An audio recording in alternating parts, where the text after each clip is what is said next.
Right. Good morning sir. Good morning తల్లి. Good morning రా. Good morning sir. నాన్న good morning రా. Good morning sir. Good morning తల్లి.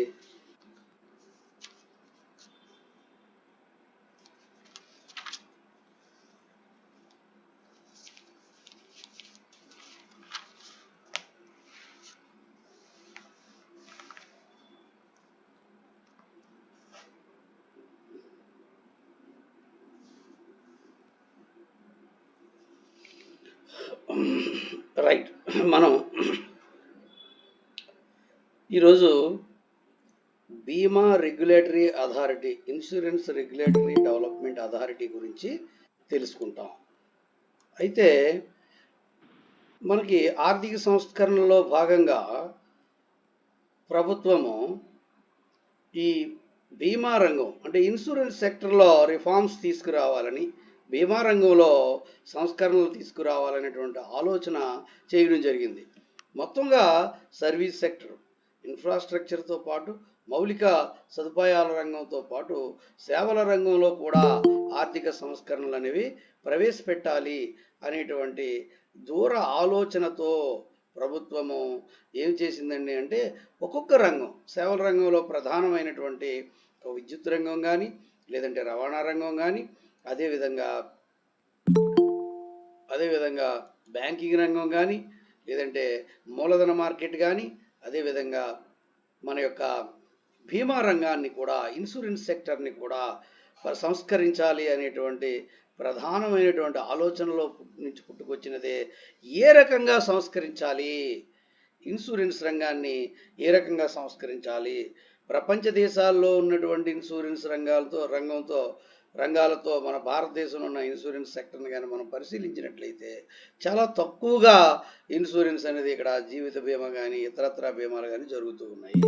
కాబట్టి బీమా అనే దానికి విస్తృతంగా బీమా సౌకర్యాలు ప్రజలకు అందుబాటులోకి తీసుకురావాలి అంటే ప్రైవేట్ రంగాన్ని కూడా ఆహ్వానించాలి అనేటువంటి ఆలోచన ప్రభుత్వంలో ఉంది. అయితే ఏ రకమైనటువంటి విధంగా ఈ ప్రైవేట్ రంగాన్ని ఆహ్వానించాలి, ముఖ్యంగా విదేశీ పెట్టుబడులు కూడా ఆహ్వానించాలనేటువంటి ఆలోచన ప్రభుత్వానికి ఉన్నది. 1991లో చేసినటువంటి ఆర్థిక సంస్కరణలో భాగంగా మనకి ఎల్పిజి లిబరలైజేషన్, ప్రైవేటైజేషన్, గ్లోబలైజేషన్, ఆ ప్రైవేటైజేషన్లో భాగంగా ఏ విధంగా తీసుకురావాలి, అది ప్రజలకి నష్టం కలిగించేదిగా ఉండకూడదు. ప్రైవేట్ రంగాన్ని అనుమతించిన తర్వాత, ప్రైవేట్ సెక్టర్లో ఈ ఇన్సూరెన్స్ సెక్టర్ని అనుమతించిన తర్వాత నష్టం అనేది భారతదేశ ఆర్థిక రంగానికి కానీ, బీమా రంగానికి కానీ, లేదా ప్రజలకి వివిధ రకాలైనటువంటి వ్యాపారులకి నష్టం కలగకూడదు. దీనివల్ల ప్రయోజనం కలగాలి అంటే ఏ రకమైనటువంటి మార్పులు, ఏ రకమైనటువంటి సంస్కరణలు తీసుకురావాలో సూచనలు చేయవలసిందిగా రిజర్వ్ బ్యాంక్ మాజీ గవర్నర్ అయినటువంటి ఆర్ఎస్ మల్హోత్రా గారి అధ్యక్షతన ఒక కమిటీని ఏర్పాటు చేయడం జరిగింది 1993లో.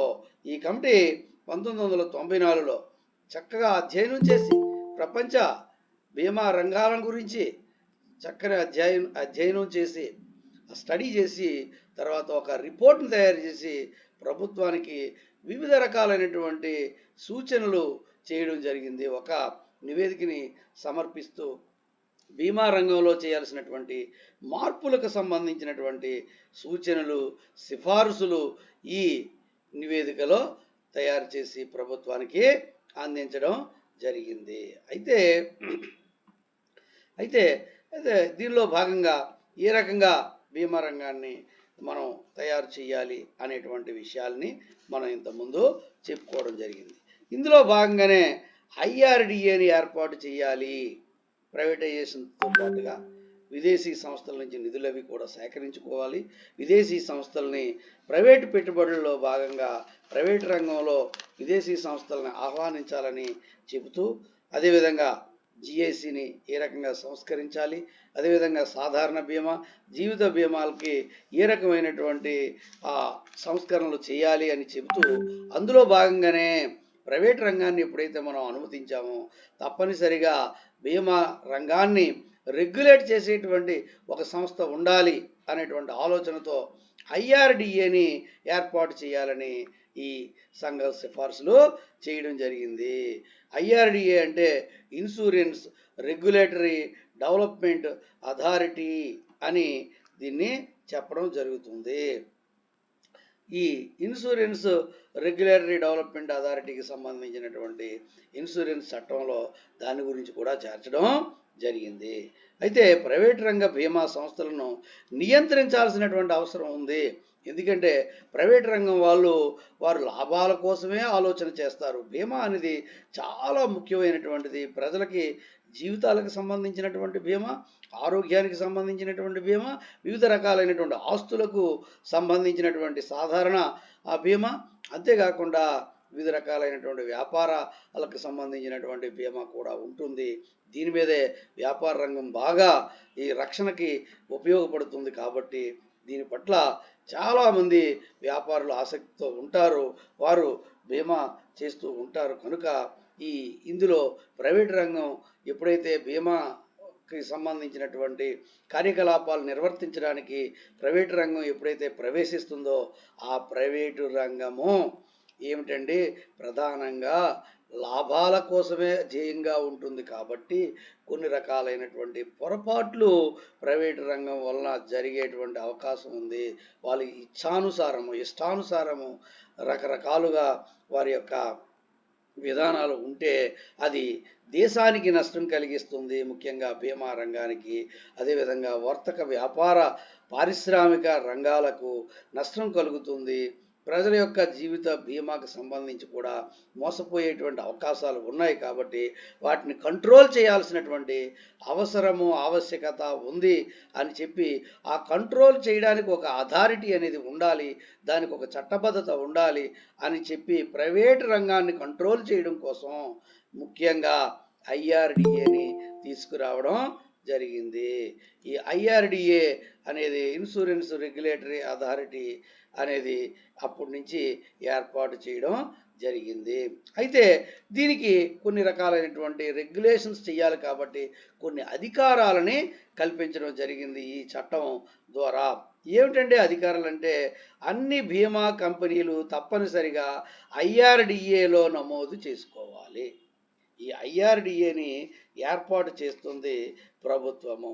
ఈ ఐఆర్డిఏని ఏర్పాటు చేసిన తర్వాత అందులో తప్పనిసరిగా ఐఆర్డిఏలో ప్రతి బీమా సంస్థ కూడా ఎవరైతే బీమా వ్యాపారం చేయాలనుకుంటారో వాళ్ళంతా కూడా తప్పనిసరిగా ఆ ఐఆర్డిఏలో ఇన్సూరెన్స్ రెగ్యులేటరీ డెవలప్మెంట్ అథారిటీలో వారు నమోదు చేసుకోవాలి. వారి సంస్థని తప్పనిసరిగా నమోదు చేసుకుంటే ఏ సంస్థ బీమా కార్యకలాపాలు చేస్తుందో తెలుస్తుంది. ఎవరైనా బీమా regulatory authority, insurance regulatory authority దగ్గర నమోదు చేసుకోకుండా ఎవరైనా సరే ఇన్సూరెన్స్ రెగ్యులేటరీ డెవలప్మెంట్ అథారిటీ దగ్గర నమోదు చేసుకోకుండా ఎవరు కూడా ఈ భారతదేశంలో ఏ ప్రైవేట్ సంస్థ కూడా ఇన్సూరెన్స్ వ్యాపారం చేయడానికి వీలు లేదు. ఎవరైనా చేస్తే వారికి చట్టపరంగా వారి మీద చర్య తీసుకోవాల్సి ఉంటుంది. ఎవరైనా ఏ సంస్థ అయినా చేసిన ఆ రకంగా చట్టపరమైనటువంటి చర్యని తీసుకునేటువంటి అవకాశం ఈ చట్టము కల్పించడం జరిగింది. అంతేకాకుండా బీమా కంపెనీలు ఈ బీమా వ్యాపారాన్ని మాత్రమే చేపట్టాలి, మరొక వ్యాపారం చేయడానికి వీల్లేదండి. బీమా కంపెనీ బీమా వ్యాపారం మాత్రమే చెయ్యాలి అని 1994లో చేసినటువంటి ఈ ఐఆర్డిఏ యాక్ట్లో చెప్పడం జరిగింది. ఏమండి, అయితే బీమా కంపెనీలు మరొక వ్యాపారం చేయడానికి వీల్లేదు, కేవలం బీమా వ్యాపారం మాత్రం చెయ్యాలి. అయితే నందిని కొల్లంటి బయటికి వెళ్ళింది. కంపెనీ యొక్క మూలధన నిర్మాణం ఐఆర్డిఏ నిర్ణయించును. అంటే ఎంత మూలధనం ఉండాలి, దాన్ని ఏ రూపాల్లో ఒక ఇన్సూరెన్స్ కంపెనీ తీసుకురావాలి మొదలైన వివరాలన్నీ కూడా మొదలైనటువంటి దాన్ని ఫ్రేమ్ చేసేటువంటి అధికారం ఐఆర్డిఏకే ఉంది. లేకపోతే ఈరోజు వస్తారు బీమా అనేది 20 సంవత్సరాలకి, 30 సంవత్సరాలకి, 40 సంవత్సరాలకి ఉంటుంటుంది, 10 సంవత్సరాలకు ఉంటుంది, లాంగ్ టర్మ్. అది తక్కువ ప్రీమియం తీసుకుంటాం, మీకు ఇంత ఇస్తాం అంత ఇస్తాం, అప్పుడు మీ జీవితానికి అయితే ఎంత ఇస్తాం, మీ యొక్క ఆస్తులకైతే అంత గ్యారంటీ ఇస్తామని చెప్పి మొత్తం కలెక్ట్ చేసి వెళ్ళిపోతే పరిస్థితి ఏంటి? ఒక 3-4 సంవత్సరాల తర్వాత కంపెనీని మూసిస్తే. అందుకనే దాని యొక్క మూలధనం కూడా ఎంత ఖచ్చితంగా ఉండాలా, దానికి ఆ మూలధన నిర్మాణం కూడా ఎట్లా ఉండాలి, వాటాల జారీ ద్వారా ఏ రకంగా తీసుకురావాలి, లేదంటే రుణాల ద్వారా ఎంత తీసుకురావాలి, ఇవన్నీ వివరాలన్నీ కూడా ఏ రకంగా ఉండాలి అనే దాన్ని ఐఆర్డిఏ నిర్ణయిస్తుంది. అంతేగాని వాళ్ళ ఇష్టానుసారంగా మూలధన సేకరణ అది చేయడానికి కూడా వీల్లేదు. అంతేకాకుండా కంపెనీలు ఐఆర్డిఏ నిర్దేశించినటువంటి మొత్తాన్ని ఆర్బీఐలో జమ చేయాలి. లేకపోతే కంపెనీ ప్యాకప్ అని చెప్పేసి సూట్ కేసు సర్దుకొని పోతాడు. ఎన్ని ఆర్థిక సంస్థలు అలాంటి పనులు చేయలేదు. బీమా కంపెనీలు కూడా అలాంటి పనులు చేసే అవకాశం ఉంది. ఒకప్పుడు ఎప్పుడో అలా అనుమతిస్తే కొన్ని కంపెనీలు అలా చేసాయి కూడా ఒకప్పుడు. సో కాబట్టి అందుకని ఏం చేశారంటే బ్యాంకులు ఎలాగో ఎవరైనా సరే బ్యాంకు స్థాపిస్తే రిజర్వ్ బ్యాంక్ ఆఫ్ ఇండియా దగ్గర ఇంత మొత్తం జమ చేయాల్సి ఉంటుంది, డిపాజిట్ చేయాలి ప్రతి బ్యాంక్ కూడా. అట్లా దీనికి కూడా ఈ ఇన్సూరెన్స్ కంపెనీ, ప్రతి ప్రైవేట్ ఇన్సూరెన్స్ కంపెనీకి కూడా ఈ నియమ నిబంధనల్ని విధించడం జరిగింది. ఐఆర్డిఏ ఈ న్యూ ఇన్సూరెన్స్ పాలసీ యాక్ట్ ప్రకారంగా ఐఆర్డిఏ నిర్ణయిస్తుంది.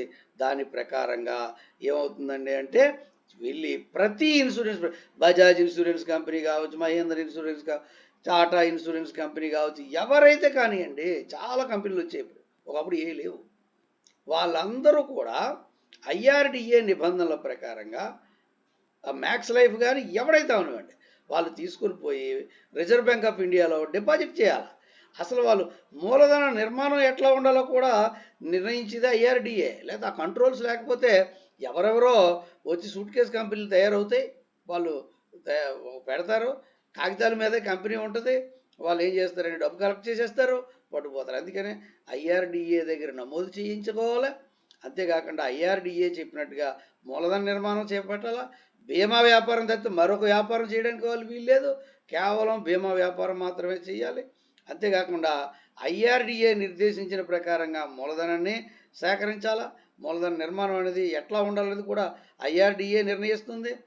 అదేవిధంగా కంపెనీకి సంబంధించినటువంటి మొత్తంలో కొంత మొత్తాన్ని ఆ బీమా కంపెనీ ఆర్బీఐ దగ్గర, రిజర్వ్ బ్యాంక్ ఆఫ్ ఇండియా దగ్గర బ్యాంకులు డిపాజిట్ చేసినట్టుగా వీళ్ళు కూడా డిపాజిట్ చేయాలి తప్పనిసరిగా. బ్యాంకు వారు ఎలా డిపాజిట్ చేస్తారో ప్రతి బ్యాంకు కూడా రిజర్వ్ బ్యాంక్ ఆఫ్ ఇండియా దగ్గర ఎలా డిపాజిట్ చేస్తుందో మనీ వీళ్ళు కూడా డిపాజిట్ చెయ్యాలి, తప్పదు అది.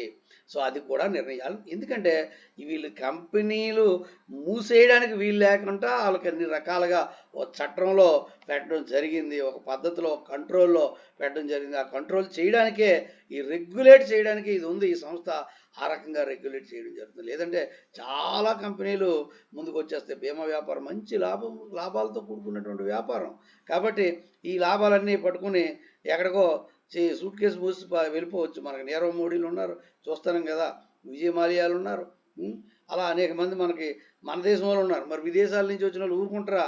వాళ్ళు మరి విదేశీ కంపెనీలు మోసుకుపోయేటువంటి అవకాశం ఉంది. అంతా కలెక్ట్ చేసి ఈ ప్రీమియంలన్నీ కలెక్ట్ చేసి క్లెయిమ్లు ఇవ్వకుండా వెళ్ళిపోతే ఏమైపోతారు ప్రజలు?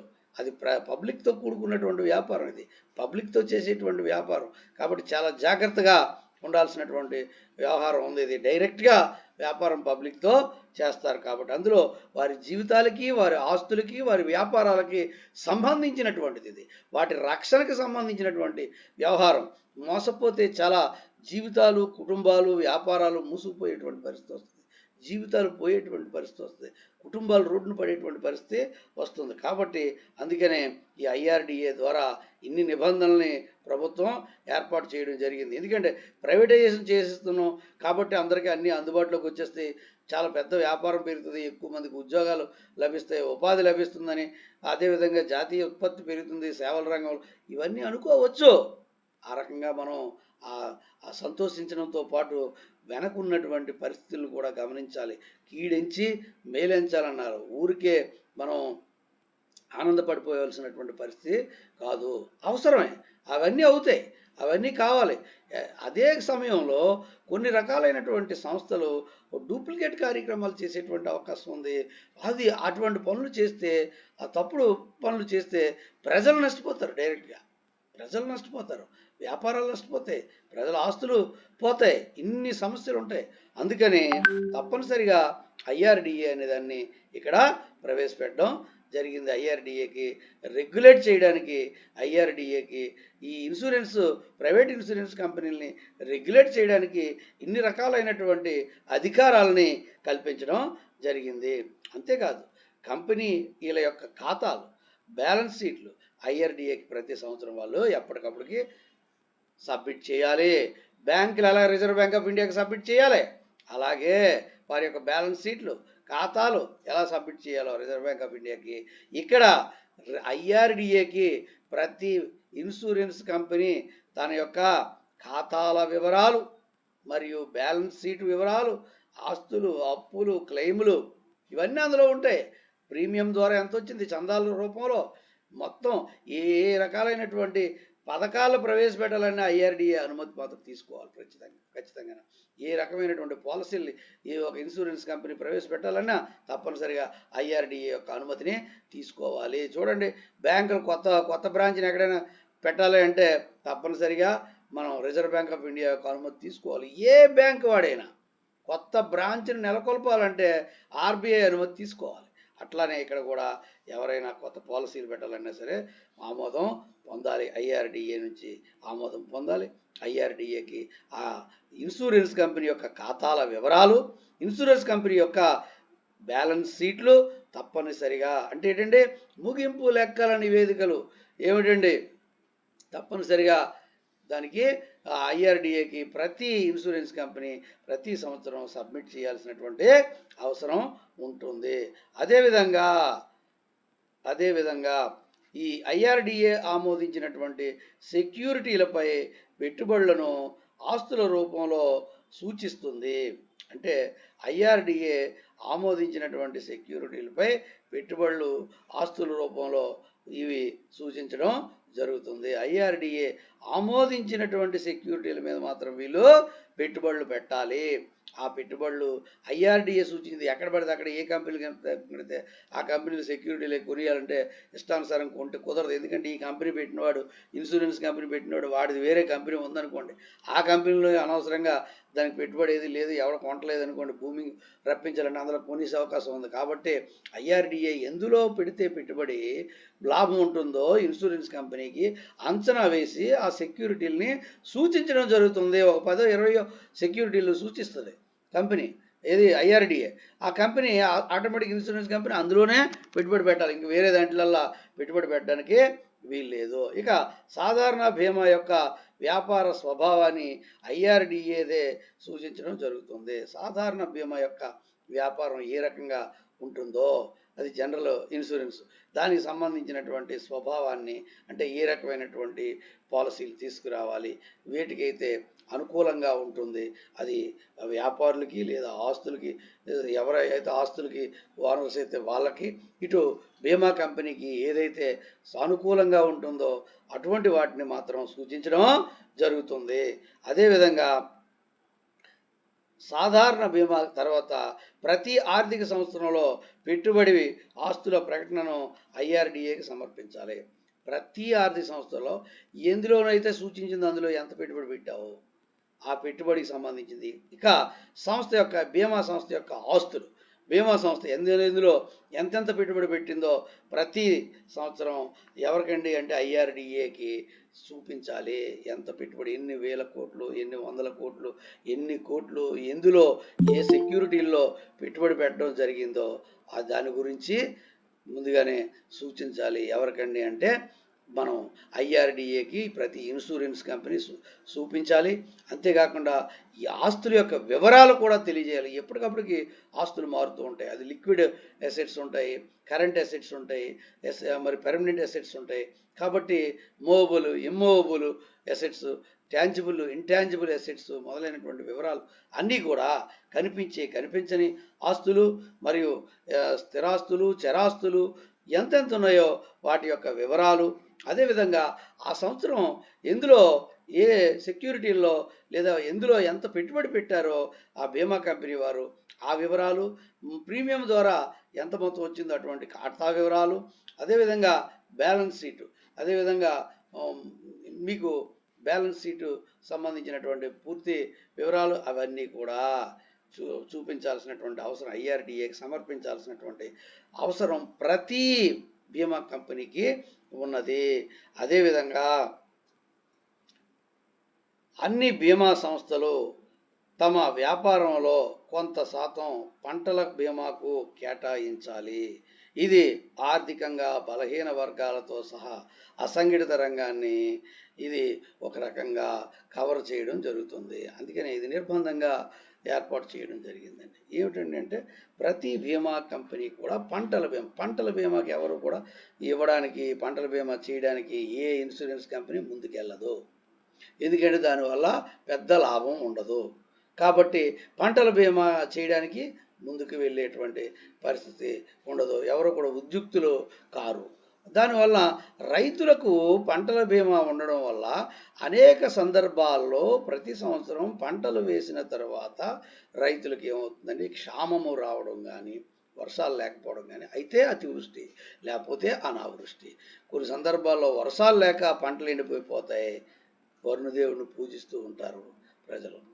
అదేవిధంగా కొన్ని సందర్భాల్లో ఎక్కువ వర్షాలు వచ్చేస్తాయి. తుఫాన్లు మొదలైనటువంటి బీభత్సాలు, ప్రకృతి బీభత్సాల వల్ల పంటలు నష్టపోవడం జరుగుతుంది.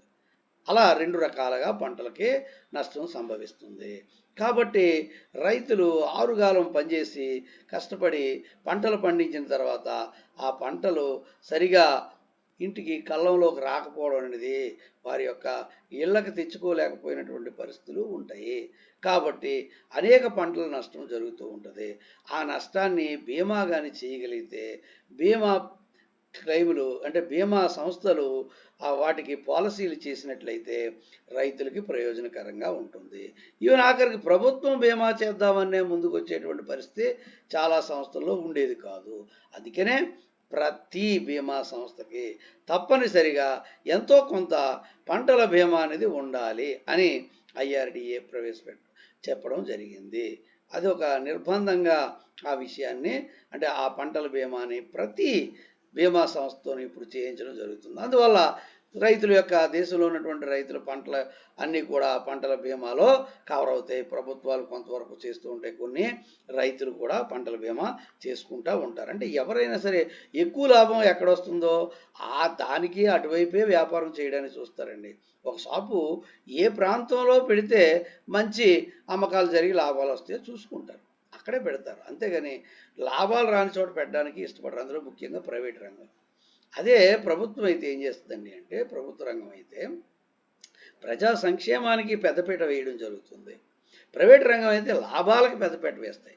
సో కాబట్టి ప్రజా సంక్షేమమే ప్రధానమైన చేయం కాబట్టి, లాభం సెకండరీ కాబట్టి, ప్రభుత్వం రంగంలో ఈ ఈ బీమా సంస్థలు ఉన్నప్పుడు ఇష్టానుసారంగా చక్కగా ఏవి కావాలంటే ఆ రకమైనటువంటి బీమాలు చేయడానికి ఆస్కారం ఉండేది. ఇప్పుడు అట్లా ఉండదు ప్రైవేట్ రంగం. అందుకనే నిర్బంధం చేయడం జరిగింది. ఐఆర్డిఏ వాటిని కంట్రోల్ చేసేది, రెగ్యులేట్ చేసేది సంస్థ ఒకటి ఉంది కాబట్టి ఆ సంస్థ ద్వారా చెప్పడం జరిగిందనమాట. ఏమిటండి అంటే, తప్పనిసరిగా ప్రతి బీమా కంపెనీ కూడా పంటల బీమా అనేది చేసుకోవాలి. అంటే ఇప్పుడు సాధారణంగా పంటల బీమా ఎక్కువ మంది రైతులు చేసుకోవట్లేదు, కానీ అది ప్రభుత్వాలే చేస్తూ ఉన్నాయి. మనకి స్టేట్ గవర్నమెంట్ కానీ, సెంట్రల్ గవర్నమెంట్ కానీ పంటల బీమా చేయడం జరుగుతుంది. కొన్ని సందర్భాల్లో రుణాలు ఇచ్చినప్పుడు బ్యాంకులు కూడా ఈ పంటల బీమా చేస్తున్నాయి. రైతులకి పంట రుణాలు ఇస్తారు కదా, ఆ పంట రుణాలు ఇచ్చినప్పుడు తప్పనిసరిగా కొంత మొత్తం ఇన్సూరెన్స్ ప్రీమియం కింద, పంటల బీమా ప్రీమియం కింద దాన్ని ఆ బ్యాంకులు ఏం చేస్తాయండి అంటే, బీమా కంపెనీల్లో బీమా చేయడం జరుగుతాయి. పంట ఏమైనా నష్టం జరిగితే బీమా కంపెనీ నుంచి రికవర్ అవుతుంది. ఎందుకంటే రైతు రుణం తీసుకున్న తర్వాత, పంట వేసిన తర్వాత పంట చేతికి అందుబాటులోకి వచ్చి అది అమ్ముకోగలిగితేనే బ్యాంక్ రుణం తీర్చగలడు, లేకపోతే తీర్చలేడు కదా. అందుకని అక్కడ 2 రకాలుగా బీమా చేస్తుంది బ్యాంకు. ఒకటి పంటల బీమా చేస్తుంది, తద్వారా రైతుకి పంట ఏదైనా నష్టం జరిగితే బీమా కంపెనీ ఇస్తుంది. అయితే అన్ని రకాల పంటలకి ఇవ్వదు, కొన్ని రకాల పంటలకే పంటల బీమా ఉంటుంది. అందుకని రైతులకు ఇచ్చేటువంటి రుణాల మీద కూడా బీమా కంపెనీ, బ్యాంకు మళ్ళీ ఇన్సూరెన్స్ చేసుకోవడం జరుగుతుంది. తప్పనిసరిగా ఇన్సూరెన్స్ చేస్తుంది. ఎందుకంటే ఒకవేళ రైతు ఏదైనా అయితే, రైతు చనిపోయారు అనుకోండి, మరి ఆ రుణం తీర్చడం అనేది అవ్వదు కదా. కాబట్టి ఆ రుణం తీరడానికి ఆ రకంగా ఇన్సూరెన్స్ చేయడం ఉంటుంది. ఆ రుణం మీద ఇన్సూరెన్స్ అది వేరు. అలా కాకుండా పంట మీద ఇన్సూరెన్స్ కూడా ఉంటుంది. పంట మీద ఇన్సూరెన్స్ కూడా చేయడం జరుగుతుంది. అది పంటల బీమా అవుతుంది. రుణం మీద ఇన్సూరెన్స్ ఒకటి ఉంటుంది, పంట మీద ఇన్సూరెన్స్ మరొకటి ఉంటుంది, రెండు రకాలుగా. సో పంట మీద ఇన్సూరెన్స్ అనేది తప్పనిసరిగా ఈ పంటల బీమా కింద వస్తాయి కాబట్టి వాటిని తప్పనిసరిగా ప్రతి ఇన్సూరెన్స్ కంపెనీ కూడా చేయాల్సినటువంటి అవసరం ఉన్నది. అంతేకాకుండా ఐఆర్డిఏ చీఫ్ ఎగ్జిక్యూటివ్ ఆఫీసర్ నియామకానికి ముందస్తు అనుమతి అవసరం ఉంటుంది. ఐఆర్డిఏకి చీఫ్ ఎగ్జిక్యూటివ్ ఆఫీసర్ ఇతర అధికారులు వాటిని కూడా నియమించడం ఉంటుంది. అయితే ఆ చీఫ్ ఎగ్జిక్యూటివ్ ఆఫీసర్ నియామకానికి ముందు అనుమతి అనేది అవసరం ఉంది ఆ చీఫ్ ఎగ్జిక్యూటివ్ ఆఫీసర్ సంబంధం. అదేవిధంగా బీమా ఏజెంట్లు అందరూ కూడా తప్పనిసరిగా ఐఆర్డిఏ నుండి లైసెన్స్ని పొందాల్సి ఉంటుంది. ఎవరైతే ఏ కంపెనీ అయితే బీమా ఏజెంట్లని ఏర్పాటు చేసుకుంటుందో నియమించుకుంటుందో వారందరూ కూడా ఐఆర్డిఏ నుంచి వారికి లైసెన్సు పొందాల్సినటువంటి అవసరం ఉంటుంది. అదేవిధంగా సంస్థల యొక్క చీఫ్ ఎగ్జిక్యూటివ్ ఆఫీసర్స్ నియమించేటప్పుడు కూడా ఎవరిని నియమిస్తున్నారో ఆ ముందస్తుగా ఐఆర్డిఏ నుంచి అనుమతిని తీసుకోవాల్సి ఉంటుంది. ఎవరు పడితే వాళ్ళు, ఎలాంటి వాళ్ళని పడితే వాళ్ళని అనుమతించడం జరగదు. చీఫ్ ఎగ్జిక్యూటివ్ ఆఫీస్ సీఈఓలుగా, కంపెనీల యొక్క సీఈఓలుగా అనుమతించడం జరగదు. ఇక ఐఆర్డిఏకి నియమాలు మరియు నిబంధనలు పాటించినటువంటి సంస్థలపై జరిమానా విధించేటువంటి అధికారం కూడా ఉంటుంది. ఇన్ని రకాలైనటువంటి నియమ నిబంధనలు ఉన్నాయి. ఈ నియమ నిబంధనలు పాటించని పక్షంలో ఏదైనా ఇన్సూరెన్స్ కంపెనీ ఆ నియమ నిబంధనల్ని తొంగలో తొక్కిందనుకోండి, పాటించడం మానేసింది అనుకోండి, అటువంటి సంస్థ ఎక్కడైతే నియమ నిబంధనలు పాటించిన సంస్థ ఉందో ఆ సంస్థకి ఏం చేస్తారని అంటే ఫైన్ వేయడం జరుగుతుంది. తప్పనిసరిగా ఫైన్ విధిస్తారు. అదే అపరాధ రుసుముని విధించడం జరుగుతుంది, జరిమానాని విధించడం జరుగుతుంది. దాన్ని వారు ఆ ఇన్సూరెన్స్ కంపెనీ వాళ్ళు ఐఆర్డిఏకి తప్పనిసరిగా చెల్లించాల్సినటువంటి అవసరం ఉంటుంది. ఇక ఐఆర్డిఏ యొక్క అధికారాల గురించి ఇంతవరకు మనం చెప్పుకున్నాం. దాని యొక్క ఫంక్షన్స్, విధులు ఏమిటి అని ఇప్పుడు మనం చెప్పుకున్నాం. అయితే బీమా సంస్థలను నియంత్రించడం అనేది ప్రధానమైనటువంటి విధిగా మనం చెప్పుకోవచ్చు బీమా రెగ్యులేటరీ అథారిటీకి సంబంధించి.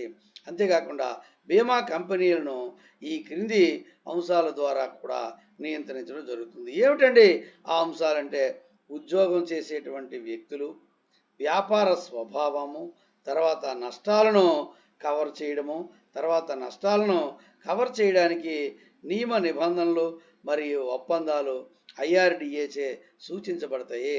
అంటే ఎవరెవరు ఏ కంపెనీల్లో ఉద్యోగాలు చేస్తున్నారో వాళ్ళ యొక్క వివరాలు, తర్వాత బీమా కంపెనీల యొక్క వ్యాపారం ఏ రకంగా సాగించాలి అనేటువంటి దాని యొక్క వివరము, అదేవిధంగా బీమా కంపెనీ యొక్క నష్టాలని కవర్ చేయడానికి సంబంధించినటువంటి తీసుకునేటువంటి చర్యలు ఏమైనా ఉంటే వాటికి సంబంధించి, నష్టాలను వాటిని పూడ్చడానికి చేయడానికి నిబంధనలు మరియు ఒప్పందాలు మొదలైనటువంటి అంశాలని ఐఆర్డిఏ సూచించడం జరుగుతుంది. ఇంకా బీమా సంస్థలని ప్రోత్సహించడం కూడా జరుగుతుంది. బీమా సంస్థలు ఇదేంటంటే ఇన్సూరెన్స్ రెగ్యులేటరీ డెవలప్మెంట్ అథారిటీ, అంటే డెవలప్ చేయాలి కూడా. ఇన్సూరెన్స్ని డెవలప్ చేయడం కూడా దీని యొక్క విధే. అంతేగాని కేవలం 24 గంటలు దానికి అన్ని రిస్ట్రిక్ట్ చేయడం, నియంత్రణ చేయడం ఒకటే కాదు, దాన్ని డెవలప్ చేయాలి. అందుకోసమే. ఎందుకంటే భారతదేశంలో 1991 నాటికి 93 నాటికి ఏమిటండి పరిస్థితి అంటే చాలామందికి ఇన్సూరెన్స్ సేవలు అందుబాటులో లేవు. ఎందుకంటే ఉన్నవి ప్రభుత్వ రంగంలో ఉన్నటువంటి సంస్థలు ఒక 5-6 సంస్థలు మాత్రమే ఆ రోజు ఉన్నాయి. అది కూడా ప్రభుత్వ ఆధ్వర్యంలో నడుస్తున్నటువంటి. దేశం అంతటా వాటి యొక్క సేవలు విస్తరించినప్పటికీ అనుకున్న స్థాయిలో కింది స్థాయి వరకు దాని ఆ బీమా సేవలు, జీవిత బీమాకు సంబంధించి కానీ సాధారణ బీమాకు సంబంధించి కానీ సేవలు పూర్తిగా అందుబాటులోకే వచ్చినటువంటి దాఖలాలు ఆ రోజుకి లేవు. కాబట్టి దేశం అంతా విస్తరించాలి, బాగా డెవలప్ చేయాలా. అభివృద్ధి చెందిన దేశాల్లో 90%, 98% ఉంటే బీమా సర్వీసెస్, భారతదేశంలో 10% కూడా ఆ రోజుకి లేవు. కాబట్టి ఈ ప్రైవేటైజేషన్ అనేది అందుకే మొగ్గు చూపాల్సినటువంటి పరిస్థితి భారతదేశానికి ఏర్పడింది, భారత ప్రభుత్వానికి. కాబట్టి అందులో ఈ ప్రైవేటైజేషన్ ఎప్పుడైతే చేశారో కొన్ని రకాలైనటువంటి కొన్ని రకాలైనటువంటి ప్రలోభాలు కానీ, కొన్ని రకాలైనటువంటి వ్యాపారపరమైనటువంటి తప్పులు అవి కూడా జరిగేటువంటి అవకాశం ఉంది. ఎందుకంటే ప్రైవేట్ రంగం ప్రధాన ధ్యేయం కేవలం లాభం కాబట్టి. అందువలన ఎక్కువ ప్రైవేట్ సంస్థలు లాభాలనే ఎక్కువగా దృష్టిలో పెట్టుకుంటారు. కానీ వ్యాపారంలో పాటించాల్సినటువంటి విలువలకు సంబంధించి ఎథిక్స్, అంటే ఎథిక్స్తో కూడినటువంటి వ్యాపారం చేయడానికి అందరూ అంగీకరించరు, కొందరు మాత్రమే ఇష్టపడతారు. కాబట్టి ఎక్కువ లాభాల కోసం ఆలోచించినప్పుడు ఎథిక్స్ని కొందరు పక్కకు పెట్టేయడం, తొంగలో తొక్కడం జరుగుతుంది. కాబట్టి అటువంటి పరిస్థితులు రాకుండా ఉండడం కోసం ఇన్సూరెన్స్ రెగ్యులేటరీ డెవలప్మెంట్ అథారిటీని ఏర్పాటు చేయడం జరిగింది. ఎందుకంటే వారితో ఎథిక్స్తో కూడినటువంటి వ్యాపారం చేయించాలి. బీమా వ్యాపారాన్ని అదే క్రమంలో బీమా వ్యాపారాన్ని అభివృద్ధి చేయాలి. వారిలో ఏమైనా సరే తేడాలు జరుగుతూ ఉంటే, ఏవైనా సరే అనవసరమైనటువంటి పోకడలు జరుగుతుంటే వాటిని రెగ్యులేట్ చేయాల్సినటువంటి అవసరం ఉంది. అందుకే అనేక రకాలైన నియమ నిబంధనలు కూడా ఏర్పాటు చేయడం జరిగింది. అంతేకాకుండా ఆ నియమ నిబంధనలను కరెక్ట్గా అనుసరించేటట్టుగా చేయడానికి అనేక రకాలైనటువంటి అధికారాలని ఈ ఐఆర్డిఏకి కట్టబెట్టడం జరిగింది. అంతేకాకుండా ఐఆర్డిఏ ఒక అధికారాలను చెలాయించడం ఒకటే కాకుండా అది నిర్వర్తించాల్సినటువంటి ఫంక్షన్స్, విధులు కూడా ఉన్నాయి. ఆ విధుల్లో మొట్టమొదటి విధిగా మనం బీమా సంస్థలను నియంత్రించడం అనేదాన్ని మనం చెప్పుకున్నాం. ఆ నియంత్రణ అనేది ఎన్ని రకాలుగా ఉంటుందంటే, ఆ సంస్థలో పనిచేసే ఉద్యోగులు, ఆ సంస్థ చేస్తున్నటువంటి వ్యాపార స్వభావాన్ని ఎప్పటికప్పటికి గమనించడం, దాన్ని నియంత్రించడం, అదేవిధంగా నష్టాలను ఏవైనా సంస్థ నష్టాల్లో ఉంటే ఆ నష్టాలని పూడ్చేటువంటి పనికి సంబంధించినటువంటి సూచనలు అవి చేయడం. అంతేకాకుండా నష్టాలను పూడ్చడం కోసం, నష్టాలను కవర్ చేయడానికి నిబంధనలు మరియు ఒప్పందాలని ఐఆర్డిఏ సూచనలు చేయబడతాయి. ఐఆర్డిఏ అన్ని రకాలుగా ఉంటుంది. అంటే సంస్థలని అభివృద్ధి చేయడానికి, ఒకవేళ నష్టాల పాలవుతే నష్టాలను పూడ్చేటువంటి మార్గాలను కూడా ఇది సూచిస్తుంది. సంస్థలు నష్టాల పాలు కానివ్వదు. ఎందుకు నష్టాల పాలు కాకుండా చూడాల్సినటువంటి బాధ్యత ఎందుకుంది ఈ ఐఆర్డిఏ కంటే, అది పబ్లిక్ సంబంధించినటువంటి మొత్తం. ప్రతి బీమా కంపెనీ కూడా ప్రజల నుంచి లేదా వ్యాపారుల నుంచి, వివిధ రకాలైన ఆస్తులకి ఓనర్స్ నుంచి, ఆస్తుల యొక్క యజమానుల నుంచి వివిధ రకాలైన బీమా పాలసీలని చేసి వారి దగ్గర నుంచి ప్రీమియం రూపంలో, చందా రూపంలో చాలా మొత్తాన్ని వసూలు చేయడం జరుగుతుంది. కాబట్టి అది పబ్లిక్ మనీ. అంతేకాకుండా వారికి ప్రొటెక్ట్ చేస్తానని హామీని ఇవ్వడం కూడా జరుగుతుంది. ఇది నష్టాల పాలైపోతే వాళ్ళకి ప్రొటెక్షన్ లభించకుండా పోతుంది. ఒక యాక్సిడెంట్ అయినటువంటి వ్యక్తి, లేదా ఆకస్మికంగా మరణించినటువంటి వ్యక్తి, ఆరోగ్యం పాడైపోయినటువంటి వ్యక్తి, ఆసుపత్రిలో ఉన్నటువంటి వ్యక్తి, మరణించిన వ్యక్తి యొక్క కుటుంబానికి, ఆస్తి నష్టపోయిన యజమానికి క్లెయిమ్ చెల్లించాలి బీమా కంపెనీ. నష్టాల పాలైతే ఎక్కడ క్లెయిమ్లు చెల్లిస్తుంది? కాబట్టి అది నష్టాల పాలు కాకుండా చూడాల్సినటువంటి బాధ్యత, సూచించాల్సినటువంటి సూచనలు ఇవ్వాల్సినటువంటి బాధ్యత, విధి ఐఆర్డిఏకి ఉన్నదే. కాబట్టి సూచనలు ఇస్తుంది. అదేవిధంగా బీమా సంస్థల్ని ప్రోత్సహిస్తుంది. బీమా సంస్థలను స్థాపించడానికి మరియు కార్పొరేట్ సెటప్ ద్వారా, వాటికి కార్పొరేట్ విధానం ద్వారా తప్పనిసరిగా అవసరమైనటువంటి నివేదికలను ఐఆర్డిఏకి సమర్పించాలి స్థాపించినటువంటి బీమా సంస్థ. అంతేకాకుండా బీమా సంస్థలు ఐఆర్డిఏ ద్వారా వివిధ రకాలైనటువంటి బీమా పాలసీలను వాళ్ళకి ఐఆర్డిఏ అనుమతితోని అవి ఆ పాలసీలను అమలు చేయడం జరుగుతుంది. ఏ రకమైనటువంటి పాలసీలని అమలు చేయాలనుకుంటుందో, ఏ రకమైనటువంటి పాలసీలని ఆ బీమా కంపెనీ అమలు పరచాలనుకుంటుందో, ప్రవేశపెట్టాలనుకుంటుందో ఆ పాలసీల గురించి ఐఆర్డిఏకి తెలియజేయాలి.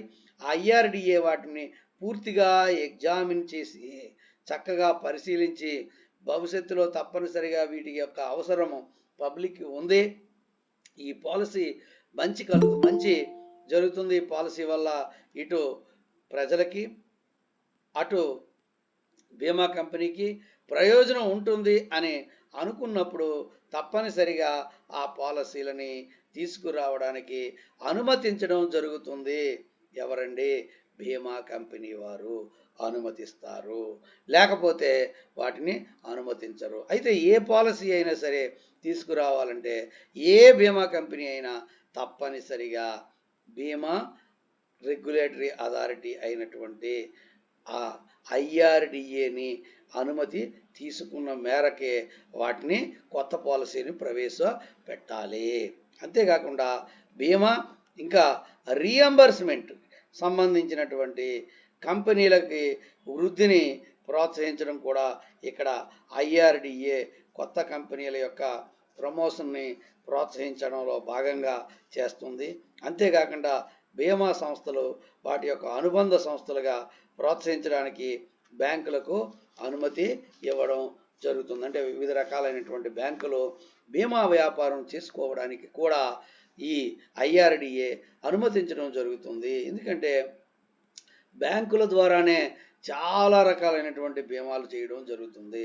అదేదో ఆ బీమా అనేది బ్యాంకే మరొక సైడ్ బిజినెస్ లా చేసుకుంటే వాళ్ళకు సంబంధించినటువంటి అనేక బీమాలని ఆ బ్యాంకు ద్వారానే చేసుకోవచ్చు. కాబట్టి బ్యాంకులకు సంబంధించినటువంటి డిపాజిట్లకు సంబంధించి, బ్యాంకులకు సంబంధించి ఇచ్చేటువంటి రుణాలకు సంబంధించి బ్యాంకులు వివిధ రకాలైనటువంటి రుణాలు వివిధ సంస్థలకి వివిధ వ్యక్తులకి ఇవ్వడం జరుగుతుంది. కాబట్టి వాటికి సంబంధించినటువంటి ఇన్సూరెన్స్ పాలసీలని ఆ బీమా కంపెనీ ఆ బ్యాంకే నడిపేటువంటి బీమా కంపెనీలో తీసుకుంటే 2 రకాల వ్యాపారాలు కూడా కలిసి వచ్చేటువంటి అవకాశం ఉంటుంది. ఈ బ్యాంకుల దగ్గరికి వచ్చేసరికి ఇందాక చెప్పాం, బీమా కంపెనీ కేవలం బీమా వ్యాపారం మాత్రమే చెయ్యాలి. కానీ బ్యాంకుల వరకు వచ్చేసరికి బ్యాంకింగ్ వ్యాపారంతో పాటుగా బీమా వ్యాపారం చేసుకునేటువంటి అవకాశాన్ని దానికి ఆ బ్యాంకులకి కల్పించడం జరిగింది. కేవలం బ్యాంకులకు మాత్రమే అవకాశం కల్పించడం జరిగింది. అంతేకాకుండా ఐఆర్డిఏ చేసినటువంటి సిఫార్సులు ఏంటి? అంతేకాకుండా ఐఆర్డిఏ ఆర్ఎస్ మల్హోత్రా ఐఆర్డిఏని ప్రవేశపెట్టడంలో భాగంగా ఆ ఇన్సూరెన్స్ సంస్కరణలో భాగంగా 1994లో సమర్పించినటువంటి తన నివేదికలో ఏమిటండి ఈ సిఫార్సులు చేశారు అంటే, ప్రైవేట్ సెక్టర్ కంపెనీలు మరియు విదేశీ ప్రమోటర్లు ప్రవేశపెట్టేటువంటి మరియు భారతదేశంలోని బీమా రంగానికి స్వతంత్ర నియంత్రణ అనేది అధికారం ఉండాలి అని చెప్పడం జరిగింది. అంటే ప్రైవేట్ సెక్టర్ కంపెనీలు బీమా కంపెనీలని ఎవరైనా సరే ప్రైవేట్ రంగంలో స్థాపించినప్పుడు మరియు విదేశీ ప్రమోటర్ల ద్వారా అంటే విదేశీ పెట్టుబడుల ద్వారా కొన్ని ప్రైవేట్ రంగ సంస్థల్లో మనకి ఇన్సూరెన్స్ రెగ్యులేషన్స్లో ప్రభుత్వం ఏం చెప్పిందండి అంటే, విదేశీ పెట్టుబడులు ఎవరైనా సరే బీమా రంగంలో పెట్టాలనుకుంటే ఇక్కడున్నటువంటి ఒక స్వదేశీ ప్రైవేటు బీమా కంపెనీలో వారు పెట్టుబడులు పెట్టవచ్చు అని చెప్పిందనమాట. ఆ రకంగా వాళ్ళు ప్రమోట్ చేస్తారు, వాళ్ళు ప్రమోటర్లు అవుతారు. కాబట్టి విదేశీ ప్రమోటర్లు మరియు ప్రవేశపెట్టినటువంటి ఈ బీమా పెట్టుబడులకు సంబంధించి భారతదేశంలోని బీమా రంగానికి స్వతంత్ర నియంత్రణ అధికారం అవసరం ఉంది. ఎందుకంటే ప్రైవేటు వాళ్ళు పెట్టుబడి పెడుతున్నారు, కొందరు ప్రైవేటు కంపెనీల్లో విదేశీయులు కూడా పెట్టుబడి పెడుతున్నారు. కాబట్టి ఇది ప్రజలకి ముడిపడి ఉన్నటువంటి వ్యాపారం కాబట్టి, ప్రజలతో ప్రత్యక్షంగా ముడిపడి ఉన్నటువంటి వ్యాపారం కాబట్టి దీని మీద ఒక నియంత్రణ అధికారం ఉన్నటువంటి సంస్థ అవసరం అని ఆ రోజు మల్హోత్రా కమిటీ తన నివేదికలో పేర్కొనడం జరిగింది. ఈ ఇన్సూరెన్స్ రిఫార్మ్స్కి సంబంధించి, సంస్కరణలకు సంబంధించి. అదేవిధంగా ఏప్రిల్ 2000లో దీని ప్రధాన కార్యాలయాన్ని అంటే ఐఆర్డిఏ యొక్క ప్రధాన కార్యాలయాన్ని నెలకొల్పడం జరిగింది. ఐఆర్డిఏని 2000 సంవత్సరంలో ఏప్రిల్లో నెలకొల్పారు. దాని యొక్క ప్రధాన కార్యాలయాన్ని ఢిల్లీలో పెట్టడం జరిగింది. అప్పటి నుంచి ఈ ఐఆర్డిఏకి చట్టబద్ధ సంస్థగా ఏర్పాటు చేయడం జరిగింది. అయితే దీని యొక్క ఏజెన్సీ ప్రధాన కార్యాలయం ఆ తరువాత 2001 తెలంగాణ ఆనాడు సమైక్య ఆంధ్రప్రదేశ్ అయినటువంటి ఆంధ్రప్రదేశ్ ఆ రోజు రాజధాని హైదరాబాదులో దీని యొక్క ప్రధాన ఏజెన్సీ యొక్క ప్రధాన కార్యాలయాన్ని ఏర్పాటు చేయడం జరిగింది, అంటే మార్చడం జరిగింది. ఢిల్లీ నుంచి హైదరాబాద్కి. దీని యొక్క ప్రధాన కార్యాలయం ఇప్పుడు ఎక్కడ ఉందండి? మెయిన్ ఆఫీసు, హెడ్ ఆఫీసు హైదరాబాదులో ఉన్నది. అయితే ఐఆర్డిఏ యొక్క చట్టం యొక్క లక్షణాలు ఏంటి? ఐఆర్డిఏ చట్టం యొక్క లక్షణాలని మనం ఇప్పుడు తెలుసుకుందాం. ఏమిటండి ఈ లక్షణాలు అంటే, రిజిస్ట్రేషన్ సర్టిఫికేట్ ఇవ్వడం. ఐఆర్డిఏ రిజిస్ట్రేషన్ సర్టిఫికేట్ ఇస్తుంది. ఏ ఇన్సూరెన్స్ కంపెనీ అయినా ఐఆర్డిఏలో నమోదు చేసుకున్నప్పుడు అది రిజిస్ట్రేషన్ చేసుకోవాలి. ఆ రిజిస్ట్రేషన్ అయినట్టు అన్ని నియమ నిబంధనలు పాటించేటువంటి అవకాశం ఉంది. అన్ని నియమ నిబంధనల కింద ఈ కంపెనీ ఏర్పాటు అవుతుందని సాటిస్ఫై అయితే ఐఆర్డిఏ వారికి ఒక సర్టిఫికేట్ని రిజిస్ట్రేషన్ చేసి, ఎవరైనా బీమా వ్యాపారం చేయాలి అనుకున్నప్పుడు ఈ ఇన్సూరెన్స్ రెగ్యులేటరీ అథారిటీ చెప్పిన విధంగా మూలధన నిర్మాణం అది చేసి, అదేవిధంగా రిజర్వ్ బ్యాంకులో డిపాజిట్ అది చేయడం జరుగుతుంది అని నమ్మకం ఏర్పడినప్పుడు వాటికి ఎవరైనా కొత్తగా ఇన్సూరెన్స్ కంపెనీని ఏర్పాటు చేసుకోవాలంటే ఐఆర్డిఏ దగ్గర నమోదు చేసుకోవాలంటే రిజిస్ట్రేషన్ చేసుకోవాలి.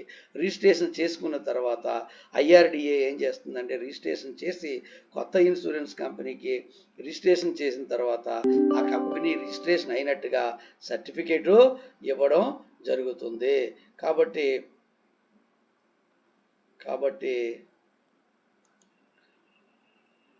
కాబట్టి ఏమిటండి ఇది జరగడం అవుతుంది అని అంటే, ఆ రకంగా ఈ సర్టిఫికేట్ ఇవ్వడం జరుగుతుంది. అంతేకాకుండా ఈ బీమా కంపెనీ ఏం చేస్తుందండి అంటే, ఐఆర్డిఏ ఏం చేస్తుందండి అంటే, పాలసీదారులను పరిరక్షించేటువంటి ప్రధానమైనటువంటి బాధ్యత దీనికి ఉంది. అదొక లక్షణము. పాలసీదారుల పరిరక్షణ కోసమే ఏర్పాటు చేసింది ఈ ఐఆర్డిఏ. పాలసీదారుల పరిరక్షణ కోసమే వీటిని రెగ్యులేట్ చేస్తుంది. ఎవరినండి అంటే, ప్రైవేటు ఇన్సూరెన్స్ కంపెనీలని. అదేవిధంగా ఏజెంట్లకి లైసెన్సులు జారీ చేయడం కూడా ఈ ఒక ప్రధానమైనటువంటి లక్షణం ఈ ఐఆర్డిఏ పని. ఇది కూడా ఐఆర్డిఏ ఏజెంట్లు, ఏ ప్రైవేటు ఇన్సూరెన్స్ కంపెనీకి అయినా సరే ఏజెంట్గా ఉండాలంటే ఐఆర్డిఏ దగ్గర ఆ ఏజెంట్గా ఉండదలిచినటువంటి వ్యక్తి ఈ లైసెన్స్ తెచ్చుకోవాలి కంపెనీ ద్వారా. ఇప్పుడు బజాజ్ ఇన్సూరెన్స్ కంపెనీకి ఏజెంట్లు ఉన్నారు, మ్యాక్స్ లైఫ్ ఇన్సూరెన్స్ కంపెనీకి ఏజెంట్లు ఉన్నారు, అదేవిధంగా మహీంద్రా లైఫ్ ఇన్సూరెన్స్కి, ఏదైనా సరే ఇలా ఎన్ని ఇన్సూరెన్స్ కంపెనీలు ఉంటే ఆ ఇన్సూరెన్స్ కంపెనీలన్నిటికీ ఏజెంట్లు కంపల్సరిగా ప్రతి ఇన్సూరెన్స్ కంపెనీకి ఉంటారు. ఏజెంట్గా వ్యవహరించాల్సినటువంటి వ్యక్తిని తప్పనిసరిగా ఏం చేస్తుందండి అంటే, ఐఆర్డిఏ దగ్గర నుంచి లైసెన్స్ తెచ్చుకోవాలి. కంపెనీ నుంచి కాదు, డైరెక్ట్గా ఐఆర్డిఏ నుంచి ఎవరైనా ఏజెంట్కి లైసెన్స్ జారీ చేయడం అనేది ఐఆర్డిఏ మాత్రమే చేస్తుంది. ఇక సర్వేయర్లు మరియు నష్టాన్ని అంచనా వేసే వారికి ప్రవర్తనా నియమావళిని పేర్కోవడం జరుగుతుంది. ఏదైనా ఇన్సూరెన్స్ కంపెనీకి నష్టాలు వచ్చాయి అంటే వాటిని అంచనా వేసేటువంటి ఒక నిపుణులకి ఏమిటండి అంటే, వారికి ఒక ప్రవర్తనా నియమావళిని ఏర్పడి ఈ రకమైన విధానంతోనే ఈ ప్రవర్తనా నియమావళిని పాటిస్తూ ఆ సంస్థల్లో నిజంగా ఎంత నష్టాలు వచ్చాయో అంచనా వేయాల్సినటువంటి బాధ్యత ఎవరైతే అపాయింట్ చేయబడ్డారో ఈ అంచనా వేసేటువంటి వారిగా, ఏదైనా ఒక ఇన్సూరెన్స్ కంపెనీ యొక్క నష్టాలని అంచనా వేసేటువంటి అధికారులుగా ఎవరైతే అపాయింట్ చేయబడ్డారో వారికి కొన్ని నియమ నిబంధనల్ని, ఒక నియమావళిని ఈ ఐఆర్డిఏ ఇవ్వడం జరుగుతుంది. దాని ప్రకారంగా అంచనా వేయాలి. అంతేగాని వాళ్ళ ఇష్టానుసారం అంచనాలు వేసుకొని పోవడానికి వీలు లేదు. చాలా కండిషన్స్ ఉంటాయి. దేన్ని నష్టంగా పరిగణించాలి, దేన్ని లాభంగా పరిగణించాలి అనేటువంటి విషయాలన్నింటినీ కూడా అందులో పొందుపరచడం జరుగుతుంది.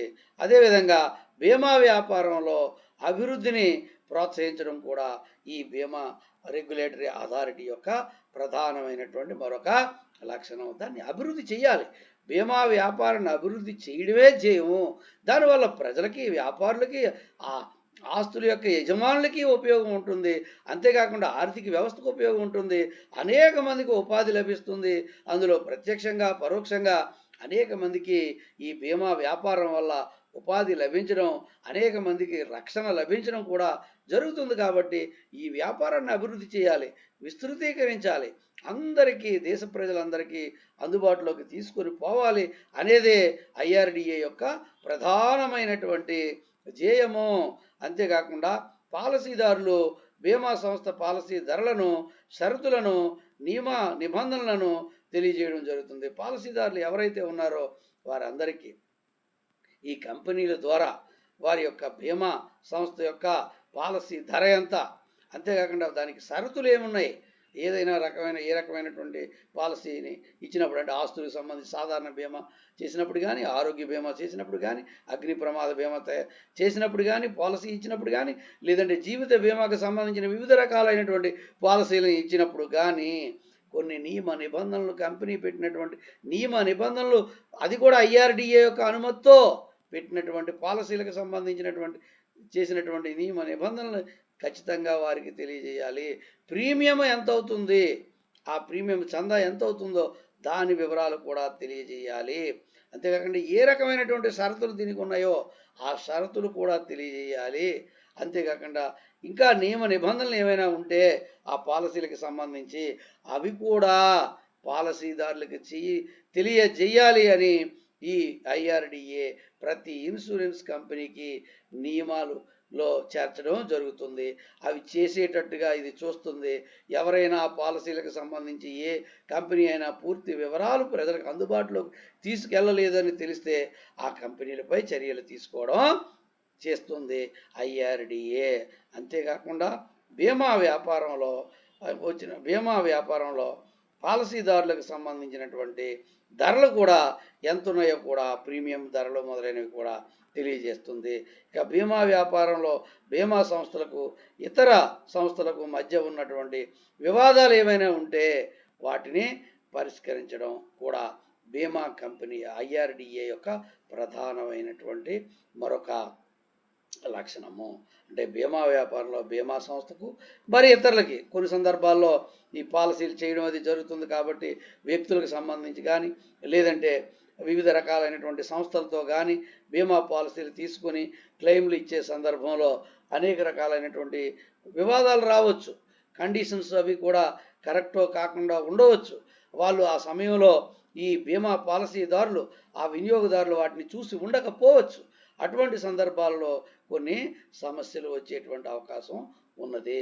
వారిద్దరి మధ్య వివాదాలు ఏర్పడేటువంటి అవకాశం ఉన్నది. అంటే బీమా సంస్థకి మరియు వారి యొక్క కస్టమర్లు అయినటువంటి ఇతర సంస్థలకి లేదా వ్యక్తులకు మధ్యలో ఏవైనా సరే సమస్యలు వస్తే వాటిని పరిష్కరించేటువంటి బాధ్యత ఎవరికి ఉందండి అంటే ఐఆర్డిఏకి ఉంటుంది. కొన్ని సందర్భాల్లో బీమా సంస్థల మధ్య కూడా వివాదాలు ఏర్పడతాయి. ఎందుకంటే ఉమ్మడి బీమాలు కొన్నిటికి చేయడం జరుగుతూ ఉంటుంది, ఉప బీమాలు కూడా చేయడం జరుగుతుంది. కాబట్టి అటువంటి కొన్ని సందర్భాల్లో వారికి క్లెయిమ్లు చెల్లించే సందర్భాల్లో వాటిలో కూడా బీమా కంపెనీల మధ్య కూడా సమస్యలు రావచ్చు. వాటిని కూడా పరిష్కరించాల్సినటువంటి అవసరము, బాధ్యత ఈ బీమా కంపెనీకి, ఈ ఐఆర్డిఏకే ఉన్నది. అది ఒక ప్రధానమైన లక్షణంగా మనం భావించాలి.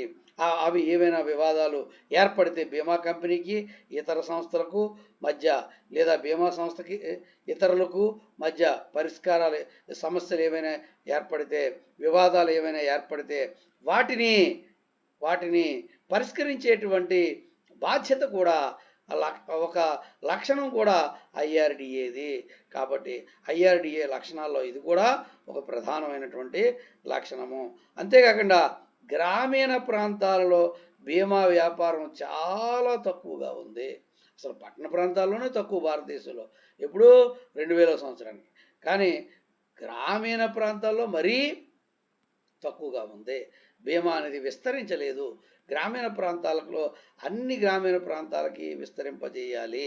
ఏంటండి అంటే బీమా వ్యాపారాన్ని అన్ని గ్రామీణ ప్రాంతాలకి విస్తరింపజేయడం, పట్టణ ప్రాంతాల్లో అన్ని ప్రాంతాలకి విస్తరింపజేయడం, ప్రజలందరికీ అందుబాటులోకి తీసుకుపోవడం, వారితో బీమాలని చేసుకునేటట్టుగా చేయడం మొదలైన వాటి ద్వారా బీమా వ్యాపారాన్ని బాగా అభివృద్ధి చేయాల్సినటువంటి అవసరము ఈ బీమా కంపెనీకి ఉంది. అదొక ప్రధానమైనటువంటి లక్షణము. IRDA insurance regulatory development authority ఏమిటండి అంటే ఇక్కడ బీమా వ్యాపారాన్ని బాగా పెద్ద వ్యాపారంగా మలచాల్సినటువంటి అవసరం ఉన్నది. బీమా వ్యాపారాన్ని అభివృద్ధి చేయడంలో ప్రముఖ పాత్రని వహించాలి ఈ బీమా కంపెనీ అని మనం ఇక్కడ తెలుసుకోవచ్చు. ఆ రకంగా ఐఆర్డిఏ బీమా కంపెనీకి అనేక రకాలుగా అభివృద్ధి చేయడంతో పాటు ఏర్పడినటువంటి వివాదాలన్నిటిని పరిష్కరించేటువంటి ఒక అంబుడ్స్మ్యాన్గా కూడా, అంటే బ్యాంకులకైతే అంబుడ్స్మ్యాన్ ఎట్లా ఉంటుందో ఈ బీమా వ్యాపారానికైతే ఈ బీమా ఐఆర్డిఏ కూడా ఒక అంబుడ్స్మ్యాన్ తరహాలో బీమా అంబుడ్స్మ్యాన్గా ఐఆర్డిఏని సృష్టించడం జరిగిందని మనం తెలుసుకోవచ్చు. ఇక బీమా పాలసీదారులు మరియు బీమా సంస్థలకు మధ్య తలెత్తేటువంటి అనేక రకాల వివాదాలని పరిష్కారం చేయడం కూడా ఈ బీమా అంబుడ్స్మ్యాన్ అయినటువంటి ఐఆర్డిఏ యొక్క ప్రధానమైనటువంటి మరొక లక్షణము.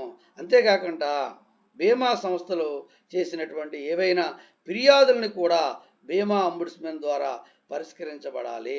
దీని ద్వారా బీమా సంస్థల యొక్క పనితీరు కూడా క్రమశిక్షణతో ఉంటుంది అని మనం చెప్పుకోవచ్చు. సో కాబట్టి ఈ రకంగా బీమా కంపెనీ ఏమిటండి అంటే ఐఆర్డిఏ ద్వారా బీమా కంపెనీలు ఆ రకంగా రెగ్యులేట్ చేయబడతాయి.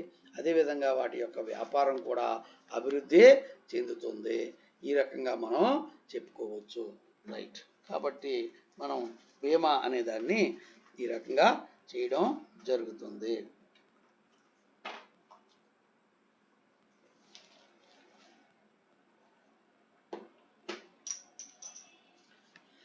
అయితే మీరు ఇప్పుడు అటెండెన్స్